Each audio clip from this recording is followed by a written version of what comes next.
Get your comms up.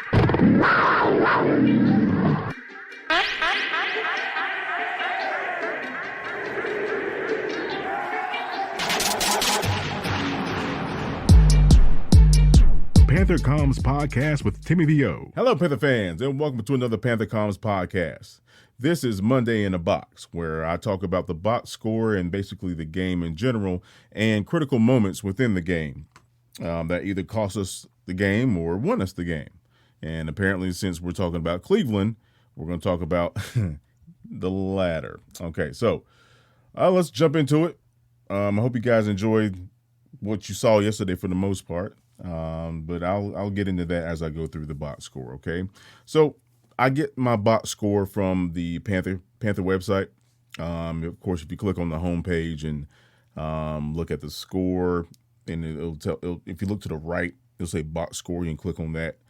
There's a PDF file, it's by the NFL, and it's very detailed. That's why I like to use that and not the box score on the application. So, all right. So I'm looking at the scoring plays. I'll look at that first, obviously, because you have to score to win the game. Plain and simple.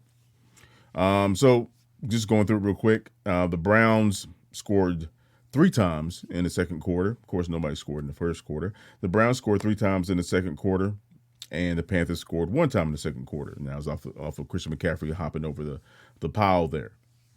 And we had that drive in itself was 6 plays, 75 yards, and 2 minutes and 49 seconds. Okay. Prior to that, the Browns scored twice. Hunt had a 1-yard pass from Brissett, and he had a 24-yard run on the second score. The second score was a result of an 8-play, 78 yards for almost 4.5 minutes. So, I mean, it's clear as day, folks, that, time of possession was a big factor here. And a large part of that was because we could not establish the run in the first quarter. It's momentum is everything, especially when you're dealing with a new unit of players, things of that nature. Your coaching staff is new. Basically, your coordinators are new. So in the previous podcast, Dave and I was talking about how they probably get off to a slow start. We didn't think it would be that slow, considering McAdoo's been talking about running the football since he got here. And Coach Rule has been talking about running the football since he got here. And here we are with a very pedestrian outing in the first quarter, to say the least. So, and the last score the Browns pulled off, 9 plays, 52 yards. So it's indicative on how the defense could not stop the run, because obviously Chubb went the hell off. It was ridiculous. And so that was the second quarter. Third quarter, the Browns were the only score in the third quarter. 13 plays. Now they got a field goal. 13 plays. And see what we have here, folks. Luckily, that's the third quarter, because if they had 13 plays in the second quarter, we would have really been in a world of hurt, because that means our defense would have gone through the ringer. Now, these are scoring drives, folks. These are not just possessions. These are a possession with a score attached to it. So let's look at the second quarter score by the Browns. You're looking at 17 plays.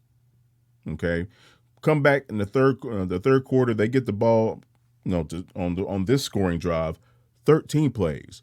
What that tells us, folks, is that the offensive coordinator for the Browns found something, and they really dug in to what we were doing. Now, granted, we were giving penalties and things of that nature.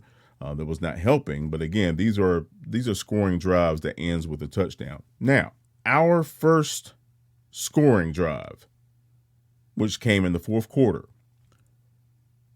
11 plays by the Panthers, folks. 11 plays, 75 yards. McAdoo found a kink. it's also when we started running the football, but I digress. Also in the fourth quarter, now the Browns scored, obviously, not the field goal to win the game, but the field goal prior to that. 10 plays, folks.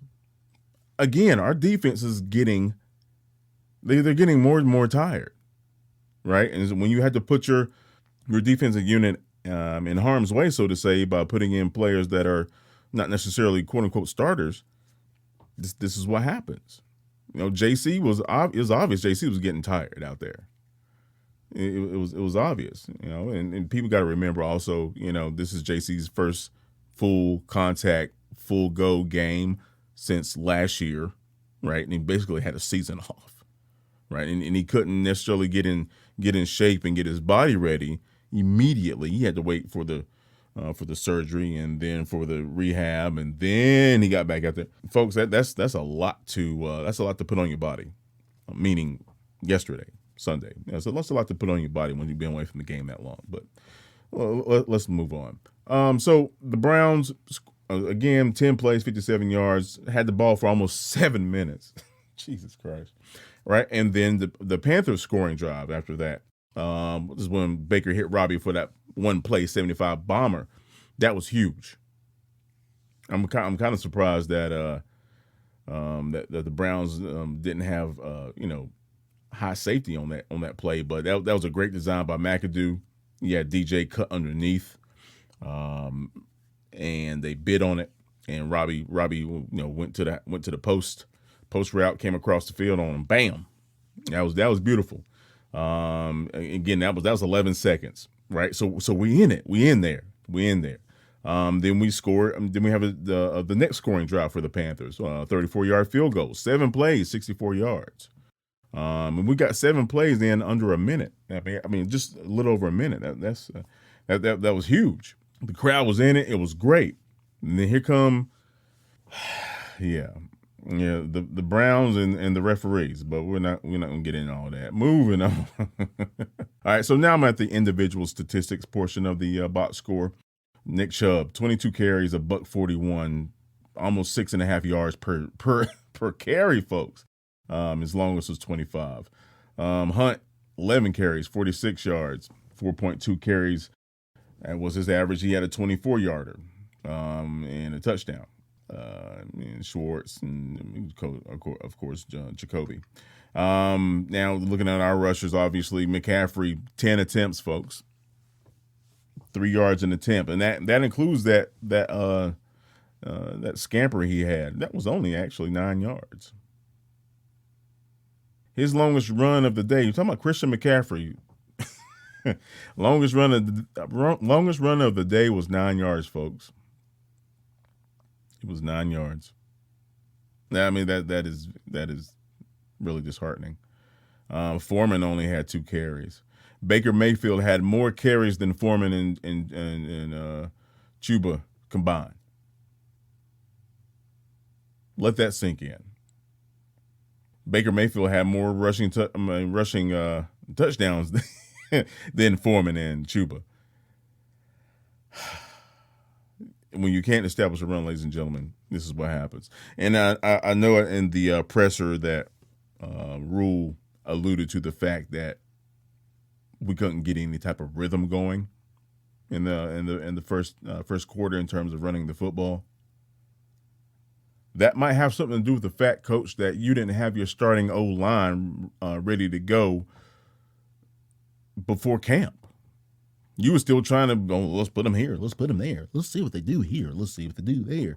Dude, it escapes me, Coach, that we're on year 3 and you don't understand that this is not college. Continuity is probably the most important thing that you can have, especially on offense. And that is up front.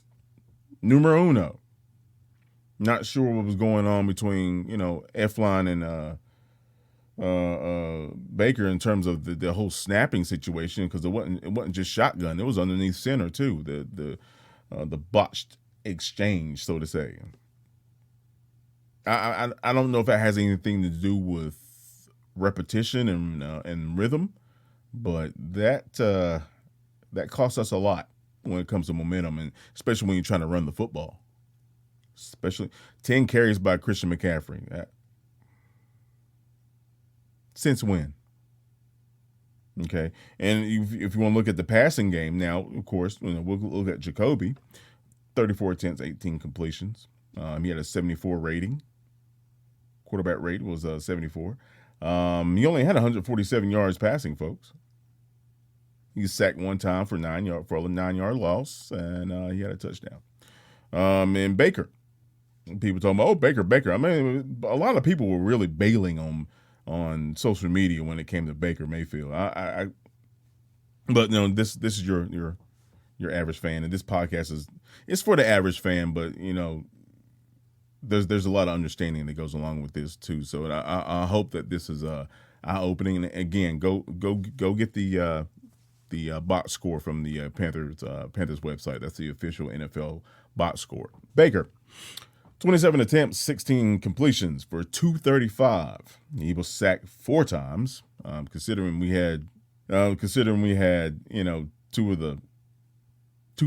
very formidable pass rushers coming at Baker. I'm surprised 4 was all he had. Sacked 4 times with a loss of 28 yards total, a touchdown, and of course he had that 75-yard bomb to Robbie. And his quarterback rating was 84.6. All right. He also had an interception, and Jacoby did not have an interception. And that's the thing about Jacoby. He's not going to take a lot of chances, and he's very accurate, especially in that medium range game, which is where they hurt us the most. And speaking of which, let's talk about the pass receiving. Peoples-Jones, 11 targets, 6 receptions for 10 yards. Even though it seemed like he was killing us out there. It seemed like he was killing us out there, but he had 11 targets, so only 6 catches, right? Now Hunt, on the other hand, was 4 targets, 4 receptions for 24 yards. And I'm thinking that 24-yarder he had was a touchdown, if I'm not mistaken. And Cooper, Amari, which was it seemed that JC was guarding him a lot that game. He had 6 targets for 3 receptions, only 17 yards. His longest reception was 9 yards, and that's pretty darn good for somebody like Amari. But yeah, it seemed like our defense was taking away Cooper as a primary and leaving it up to Peoples-Jones to do his thing. But because Jacoby was throwing at that guy, quite a bit. Now let's look at our pass receiving. Robbie Anderson had 8 targets, 5 receptions, $102. If one for that 75-yarder. One for the 75-yarder, he would have had like 27 yards. That's not funny. Yeah. Chris McCaffrey, 4 targets, 4 receptions, because that man is a damn vacuum when it comes to that ball coming at him. 4 targets, 4 receptions, 24 yards. His longest was 21. And of course, DJ has 6 targets, only 3 receptions. DJ Moore only had 3 receptions, ladies and gentlemen. Now Amari Cooper only had 3. DJ had 3. They had the same amount of targets. But DJ averaged 14 yards a reception. Excuse me. His longest was 26 yards. Ian, I'll give Ian Thomas the game ball when it comes to offense. He got us out of a lot of situations, especially that reception that got us down to the 2-yard line where Christian was able to score. That was our first touchdown, our first score. But Ian had 3 targets, 2 receptions. People said that Ian couldn't catch the ball, but I digress. 53 yards, 26.5 was his average. Of course, in the longest one was 50. So you take that away, he only had 1 catch for 3 yards. But I believe that catch was for a first down, if I'm not mistaken. So again, context is critical situations. Shy Smith had 3 targets for only 1 reception, and Trimble had 1 catch for 1 yard. So, Shy had 12 yards on that 1 catch. I was hoping Shy would get. He had 3 targets, so he had 3 opportunities. It is what it is. So, we're going on down here and blah blah blah. I'm down at the final team statistics, and this This is where you can really get a gist of what went down. So, total first downs by rushing.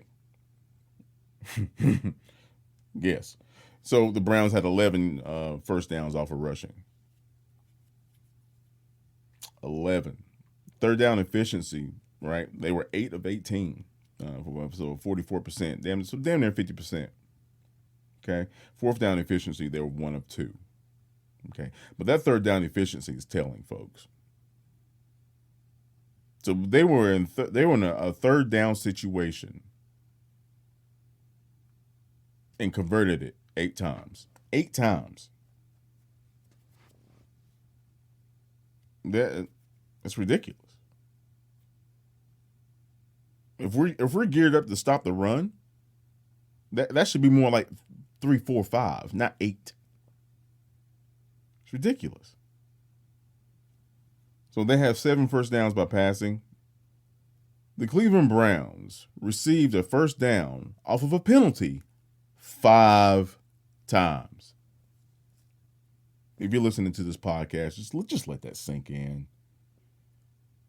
Our Panthers defense gave the Cleveland Browns a first down by penalty 5 times. Momentum is on defense too, ladies and gentlemen. Momentum is on defense too. When you're doing bonehead plays and you're giving free yards, especially first downs to your opponent, it kills your drive. It kills you. Now I'm going to continue talking about the Browns. The Panthers, we know what happened. But anyway, so net yards rushing. Let me tell you about this, buddies. So the Cleveland Browns had 217 total rushing yards. Total rushing plays with 39. 39. They ran the ball 39 times with an average gain of 5.6 yards per rush.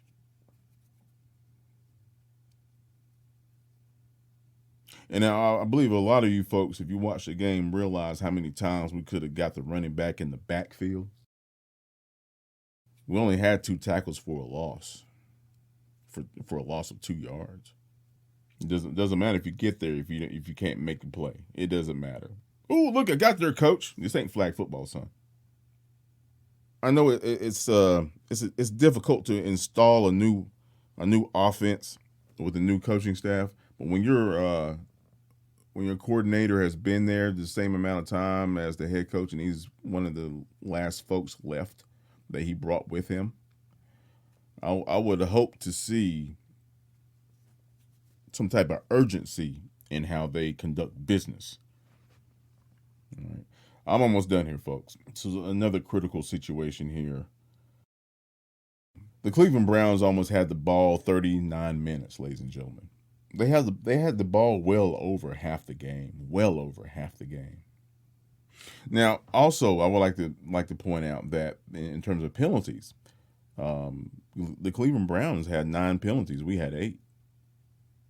Okay, but those 8 resulted in 96 yards worth of penalties for the Carolina Panthers, and the botched exchange, the botched snaps, that counts as fumbles, and we had 5 of them.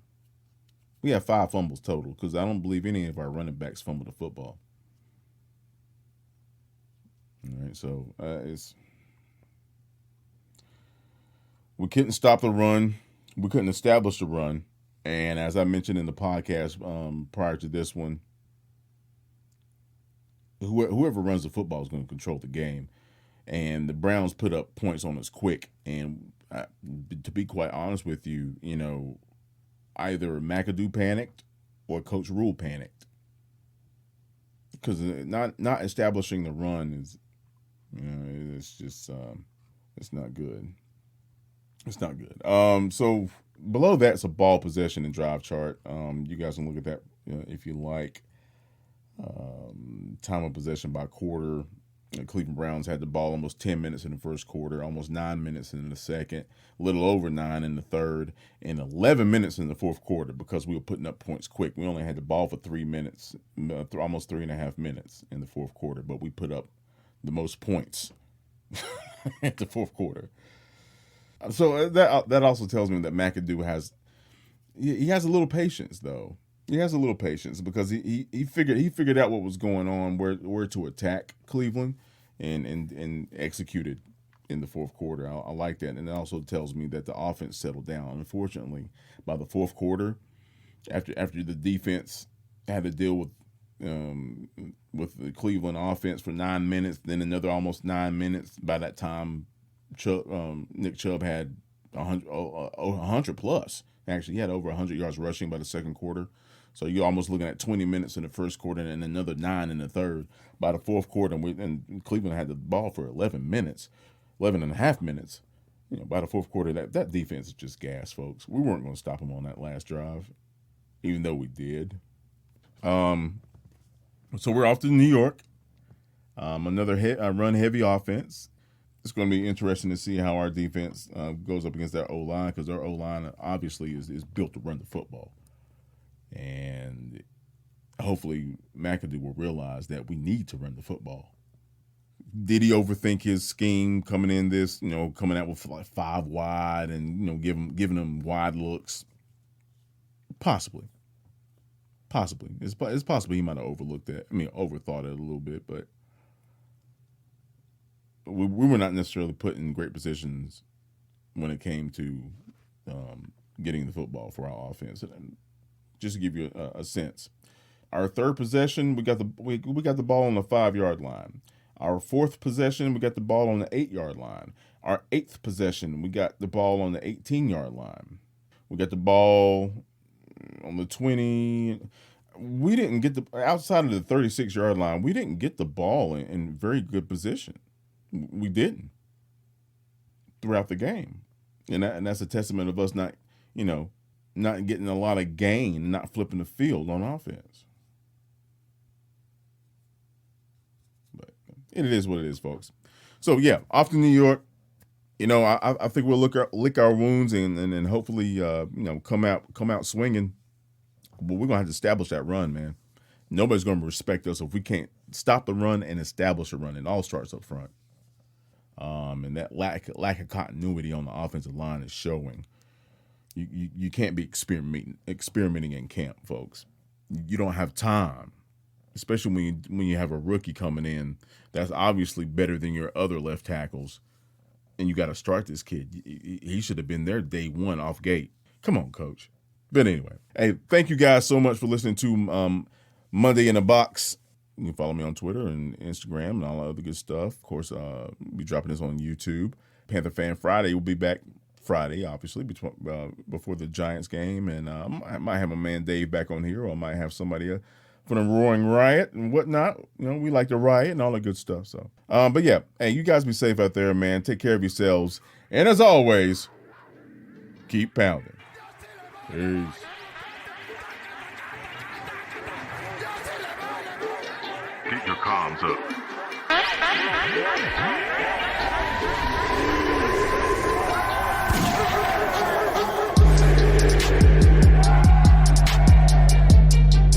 Keep your comms up.